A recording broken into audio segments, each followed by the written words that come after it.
আসসালামু আলাইকুম। কাঠ বাবা কেমন আছেন? এই যে শুনলাম যে বাংলাদেশ থেকে আমাদের কার্ড দেবেন, যারা প্রবাসী আছে তাদেরকে কার্ড দেবেন। তো যদি প্রবাসী যদি লোক থাকতেই না পারে, আপনার কার্ড কি করব? প্রথমত। দ্বিতীয়ত, আপনি মালয়েশিয়া আসছেন, মালয়েশিয়া আসার পরে এই যে কি মীমাংসা যে আপনি করে গেছেন, একমাত্র উপরওয়ালা জানে আর আপনি জানেন।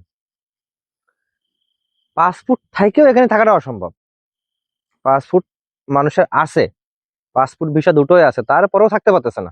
ইমিগ্রেশন ধরে নিয়ে যে দেশে দেশে পাঠায়। তা আপনাদের এই কার্ড আপনাদের খাটার মধ্যে ভরে রাখেন প্রথমত।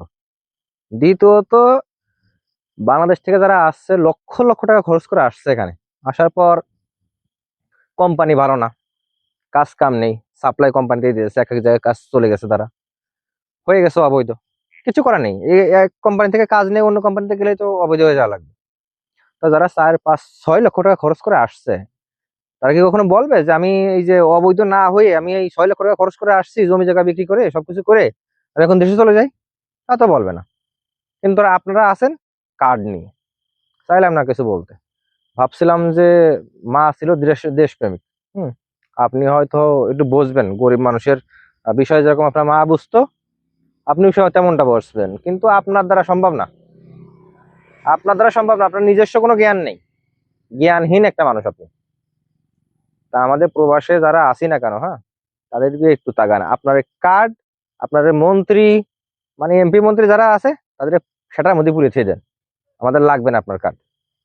শুধু এই বাংলাদেশের যত লোক প্রবাসী আছে, এই যে এশিয়ার মধ্যে যারা আছে না কেন, হ্যাঁ, তাদেরকে একটু ভালোভাবে থাকার সুযোগ করে দেন।